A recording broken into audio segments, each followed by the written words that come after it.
O Mauro mandou um vídeo aqui pra gente de um ingrediente muito importante, que pode ser muito importante desse jogo do Flamengo contra o Bayern de Munique. Vamos ouvi-lo.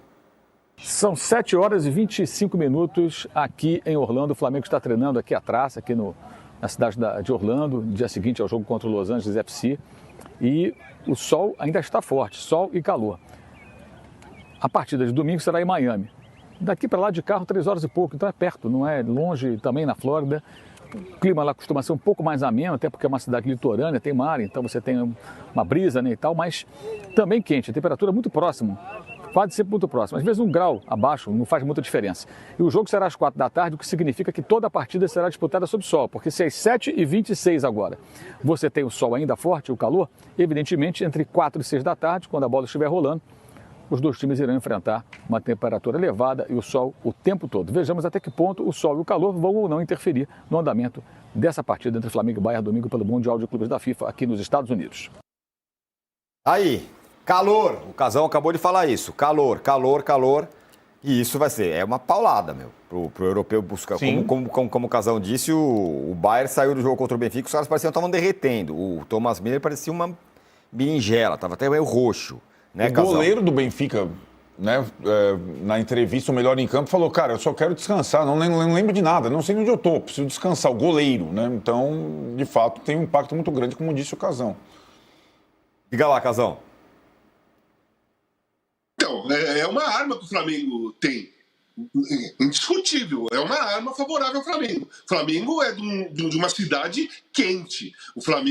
O time do Flamengo treina na pré-temporada num calor gigantesco. O inverno no Brasil ele é curtinho. A maioria dos jogos que o Flamengo faz em casa é com calor de 25, 26, 27. Quando vai chegando dezembro é 30, 32. Então o Flamengo não é uma novidade para o Flamengo jogar num calor forte com o sol, né? Esse é um ponto. O segundo ponto é o estilo. O Flamengo encaixar a bola e fazer o Bayern correr atrás da bola, gente, em 35 minutos o Bayern está morrendo. Então, uma arma que o Flamengo... essa arma do calor, ela se junta à característica do estilo de jogo do Flamengo e do Felipe Luiz, de toque de bola, de arrancadas rápidas, por exemplo, com Cebolinha, com Bruno Henrique, com Luiz Araújo, enfim, jogadores que saem com muita rapidez, um meio-campo mais dinâmico, e colocar o toque de bola com uma dinâmica de jogo grande e uma intensidade que influencia no desgaste, e o Flamengo dominar essa parte, ficar com mais posse de bola, a possibilidade é grande do Flamengo conseguir uma vitória, pelo desgaste que vai fazer no time do Bayern. Diga. Isso é tudo estratégia, hein? Sim. É tudo estratégia, faz tudo parte do jogo. Não é desonesto, não é retranca, não é medo, é nada. É jogos com estratégia. E aí o clima do jogo, a temperatura do jogo entra, claro, na escolha da estratégia dos treinadores. O time alemão, o Kompany, vai falar para os caras, gente, vamos ficar com a bola, vamos tocar mais, tá calor, a gente não pode ficar correndo muito. O Felipe Luiz vai falar para os caras, vamos ficar com a bola e toca rápido, vamos tentar colocar o Bayern na roda, fazer o Bayern correr para um lado e para o outro para desgastar. São estratégias de jogo. Perfeito, e eu acho que aí talvez seja a grande surpresa positiva do início da carreira do Felipe Luiz. Estratégias de jogo, estratégias a cada jogo, estratégias a cada adversário. Talvez pela formação europeia que ele tenha, né? Ele tem jogado muito tempo na Europa, com vários treinadores tendo influenciado a carreira. A ponto de desafiar algumas coisas meio sagradas para o rubro-negro, que é o tal do time titular, o time do papel, o time das estrelas. Contra o Chelsea, o centroavante não foi o Pedro, foi o Plata. Por quê? Porque a estratégia do jogo... E, aliás, o Pedro tem virado agora reserva e você não vê um alarde muito grande. Talvez, sob outro comando, a coisa seria... Primeiro, o Felipe, esse ano, separou, se você reparar, sutilmente Pedro e Arrascaeta. É difícil os dois jogarem juntos, hein? Difícil. Poucos jogos eles jogam juntos. Contra o Bayern, o Pedro não vai começar, isso é uma certeza. Ainda mais depois do que a gente viu no último jogo. Contra o Bayern, talvez não comece o Arrascaeta também. Comece os dois no banco. Por estratégia. E eu acho que tem todas as justificativas possíveis. Mas não é simples fazer isso no Flamengo, não. Talvez seja o time brasileiro mais difícil de você fazer esse tipo de opção. Pelo culto ao jogador técnico, pelo culto ao time titular, né? E ele tem sutilmente feito as mexidas de acordo com o adversário. Para mim, quando ele entra em campo na última partida, já classificado em primeiro lugar, sabendo que o Bayern é o adversário e não o Benfica, ele já está mirando no grande desafio que vem pela frente. E a escalação dele não vai ser o time do papel do Flamengo, os melhores jogadores tecnicamente falando. Ele vai levar em consideração como joga o adversário, a temperatura, o gramado, se é rápido ou não, se é seco. Porque esse tipo de jogo é como o Botafogo, Paris Saint-Germain, você só ganha com estratégia. Você não ganha pelo nível técnico. É impossível. Isso hoje não dá. E acho que o Felipe Luiz tem meio que contrariado uma história, embora tenha mantido o principal que o torcedor do Flamengo gosta. Um time corajoso. Um time que proponha. Um time que também ataque.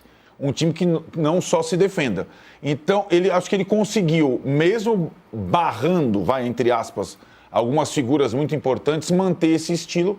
Mas hoje você não sabe qual que é o time titular do Flamengo e isso é uma dádiva, não é um problema. O Flamengo tem uma estrutura, uma cara, uma característica. Você não sabe se o lateral direito titular é o Wesley ou o Varela, sabe? Não. Se o esquerdo é o Ayrton Lucas ou o Alexandro, sabe? Se o titular da zaga é o Danilo ou o Léo Ortiz, sabe? Não sabe. Se o titular é o Arrascaeta ou o Luiz Araújo na falso meia. Se é o Plata ou o Pedro. Você não sabe. Se é o Cebolinha ou o Michael. Ou se não é um dos dois. Isso é interessante. Né? Eu acho que o Felipe tem conseguido aproveitar muito bem as opções que o elenco do Flamengo oferece, levando em consideração que ele perdeu um jogador muito importante, que é o De La Cruz, né? Que não está podendo jogar o Mundial. Olha, chegamos nela, audiência brutal aqui, mais uma vez, no nosso All News Esporte. E agora queremos likes brutais. Então vamos chegar aí em 3 mil likes. Estamos longe ainda, hein? De 3 mil likes, apesar dessa audiência brutal, mais uma vez, aqui. Então, por favor, likes no YouTube. Vamos chegar a 3 mil. Estamos com 1.800. Precisamos remar. Olha, tem uns dados interessantes aí, juntando Palmeiras, Flamengo, Botafogo e Fluminense. Uma postagem do Rodrigo Matos. Ele pegou o levantamento que a FIFA faz sobre o que os times estão desempenhando ou não. E o Flamengo é o time que mostrou, entre os brasileiros, o maior controle de bola.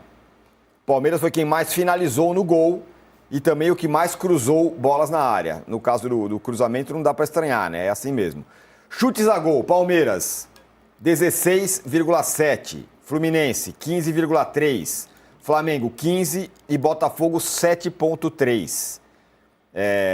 De chutes a 7,3 chutes, sendo o número em parênteses que está do lado é a bola que efetivamente vai ao gol. E aí a história do controle de jogo está no passe certos aqui, ó. Flamengo com 554 passes. Aí só vou abrir um parênteses aqui. Não vai ser tão simples fazer isso contra o Bayern, embora você tenha falado que o Flamengo vai tentar fazer. Porque o Bayern vai querer ter a bola também, você não acha, Casão? O time do Bayern também tem um meio-campo que é criativo. Ele tem a força física, mas ele tem a criação. O Kimmich é um jogador que ele tem uma visão de jogo incrível. Ele acha espaço que você assistindo o jogo, você vendo o cara com a bola, de repente ele dá um passe e fala: meu, como esse cara achou essa jogada? No último jogo contra o Benfica, mesmo perdendo, ele enfiou umas 3 bolas assim que você fica de bobeira. Então é um jogador perigoso. O Goretzka também. Então são 2 jogadores que o Flamengo tem que marcar de perto, não deixar raciocinar com facilidade, fazer com que ele domine a bola e tenha pressão para conduzir ou para tocar, não tenha facilidade de dar uma olhada. Esse aí é o ponto. Os 2 jogadores têm que ser marcados de perto. Mas fora isso, o Flamengo colocar a intensidade do toque que o Flamengo tem, é o maior acerto de passes. do Flamengo no Mundial, né? Ó, acerto de passes. E o Flamengo meteu 3 do Chelsea, ganhou o primeiro jogo também, né? É um time que tem essa característica de ficar com a bola. É uma característica do Flamengo, uma característica da escola do Flamengo e do Felipe Luiz, né? Então a possibilidade de o Flamengo encaixar o jogo e ficar com a posse de bola maior é grande, gente. Não é uma coisa pequena, não. O Bayern de Munique, ele gosta de jogar com a bola, mas o Flamengo é muito melhor nesse item do que o Bayern de Munique é. É muito melhor. O Bayern toca um pouco a bola para tentar achar um espaço e depois estica. O Flamengo não. O Flamengo tem um toque de bola progressivo. É uma equipe que vai atacando. Quando o adversário percebe, tem 2 caras entrando pelo lado, tem o centroavante, tem o meia chegando, tem o Gerson que está armando, 2 laterais apoiando. Então, a possibilidade do Flamengo encaixar um jogo favorável a ele, até novamente, usando a temperatura como estratégia, é grande. Eu, assim, cara, pode ser que eu esteja viajando, pode ser que as pessoas falem, pô, Casão, não é bem assim, pode falar o que for, mas eu tô achando que o Flamengo pode fazer um grande jogo, entendeu? Sei lá, é intuição. A intuição seria mó roubada, né? Não tô as pessoas acharem que a minha intuição é a verdade absoluta e sair apostando no Flamengo. Não façam isso, tá? Não façam isso. Mas é uma intuição que eu tô tendo. Então, sei lá, cara. Eu acho que o Flamengo encaixa um jogo com o Bayern de Munique. Eu também acho que o Flamengo... corro o risco... Olha só.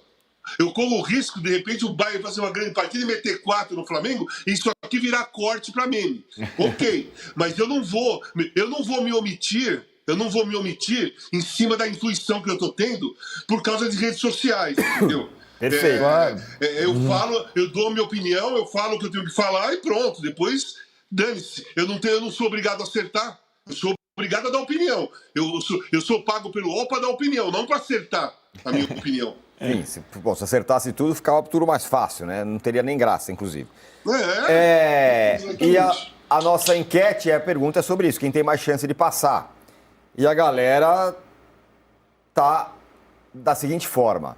Botafogo, 44%. Acho que isso é um grande erro, mas de achar que o Botafogo vai passar. Acho que o Palmeiras tem mais chance que o Botafogo, mas enfim. Flamengo, 26%. Fluminense, 5%. E Palmeiras, 25% também. Flamengo, 26%. Palmeiras, 25%. Eu acho que menosprezar o Palmeiras é um grande erro. A gente pode até olhar mais esses números aí. Mas fala aí, Arnaldo. Eu acho que eu não menosprezo. Para mim é o que tem mais chance. Talvez eu superestime o Palmeiras. Porque, na verdade, o Palmeiras está devendo. Jogo, resultado, atuação, do técnico ao Estevão, né? Aliás, colocar tudo nas costas do Estevão é uma tremenda sacanagem, hein? Nossa Senhora, e tem uma vontade de colocar tudo nas costas do moleque que vai embora só por causa de uma frase lá. Olha, o que eu acho, Tironi, e o quadro das estatísticas e a enquete mostram, é que nós precisamos respeitar o Botafogo. E a gente passou o ano inteiro passado duvidando do Botafogo. O Botafogo foi o time que deu o Brasileiro e a Libertadores no mesmo ano, como o Flamengo do Jorge Jesus. E o Botafogo, com aquele jeito absurdo de ser administrado, mandou os melhores jogadores embora, trocou o técnico, começou a temporada 3 meses depois. Ninguém acha que... o Lyon acabou de ser rebaixado na França. Ninguém acha que o modelo da administração do Textor é correto, nem o que ele fala, nem a fanfarronice dele. Agora, que o time do Botafogo, do ano passado para cá, virou um time muito consistente e respeitável, virou. Sim. A ponto de promover uma freguesia ao próprio Palmeiras. E aquele quadro das estatísticas, o Botafogo está em último em quase todas, claro. Eu joguei contra o Atlético de Madrid e PSG. Uhum. Eu não joguei contra o Inter Miami, contra o Al-Ahly e contra o Porto. Pode colocar na tela os números aí, porque de fato, esses números aí, na frieza dos números, é claro, eles são meio bem desfavoráveis ao Botafogo, né? É claro. É o time que mais sofreu chute no gol. Mas... 20 chutes por jogo, é bastante. É claro. 21 quase. Pois é, lembrando que o PSG é o melhor time do mundo hoje e o Atlético de Madrid precisava ganhar de 3 dele. Então o Atlético de Madrid... E o que menos chutou também, o Botafogo. Exato. Pelo nível dos adversários. Então, tá tudo bem aí. Faltas cometidas. Evidentemente, o Botafogo fez mais que os outros brasileiros, né? Aliás, o Palmeiras podia ter feito, deixou o Messi, não fez uma falta no Messi. Sim. Eu não sou defensor de ficar batendo em jogador, não, mas o Messi fez falta. Tática, tomou cartão amarelo. O Palmeiras deixou os caras andar. Então, o que ele ganha na estatística, o Botafogo? Faltas cometidas e chutes sofridos no gol. Seria assim, né? E fez menos cruzamentos que os outros, porque pressionou menos. E a minha grande dúvida e acho também que o Botafogo tem um tipo de jogo que ele não é um jogo, ele é um jogo mais mutável. Eu acho que o desafio maior no confronto brasileiro é o Palmeiras se impor, o que não aconteceu até agora. E eu não sei se vai acontecer, eu estou esperando até agora. O Palmeiras fazer, enfim, um grande jogo. Eu acho que o Palmeiras não fez um grande jogo esse ano com o Botafogo no Brasileiro, com o Flamengo no Brasileiro, com o Cruzeiro no Brasileiro, com o Corinthians no Paulista, e nenhum dos 3 do Mundial até agora. Então, com talvez o melhor elenco do país. Está na hora do Palmeiras fazer o grande jogo. E para isso não é o Estevão fazer um grande jogo sozinho. O Palmeiras tem o técnico mais longevo do país, os jogadores mais caros do país, o elenco mais completo do país. O Palmeiras está devendo. E a gente tem essa expectativa que o Palmeiras, uma hora, deu um sinal. Não é possível. Está demorando, mas espera que uma hora ele dê um sinal. Mas o sinal pode ser simplesmente passar pelo Botafogo, Casão. Pode. Ganhar de 1-0, passou. Então, vai estar nas quartas de final. Então, tem uma coisa que eu quero dizer sobre o Botafogo. Primeiro, não é porque chuta pouco e foi mais... tomou mais chutes a gol que jogou mal. É estratégia de jogo. Exato. Tem que analisar a estratégia. Contra o PSG, o Renato Paiva deu um show na estratégia. Seria absurdo o Botafogo ir para cima do PSG, chutar 50 bolas no gol e perder de 4-0. Então, jogou pro contra-ataque. E quando acertou um contra-ataque, o Igor Jesus foi lá e decidiu o jogo. Então, é uma estratégia de jogo que o Botafogo tem nesse torneio. Então, não dá para falar pelos números que aquele jogou melhor e aquele jogou pior. Né? Quem cruzou mais foi o Palmeiras, quem chutou mais no gol foi o Palmeiras, e o Palmeiras só fez 5 pontos num grupo fraquíssimo.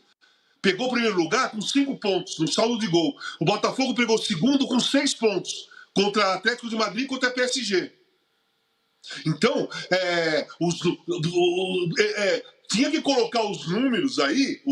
O número que está faltando aí é o número de pontos, e analisar a dificuldade dos dois grupos e ver quem foi mais efetivo nos dois grupos com os adversários que teve cada um.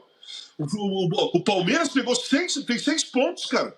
O Botafogo fez 6 pontos jogando contra PSG e Atlético de Madrid. Perdeu do Atlético de Madrid porque o Atlético de Madrid precisava fazer 3 gols de diferença. O Botafogo estava tranquilo. Ganhou do PSG e ganhou do Seattle. Não jogando bem, mas ganhou. 6 pontos. O Palmeiras só teve o Porto como um europeu, né? Teoricamente difícil, mas foi o time desclassificado.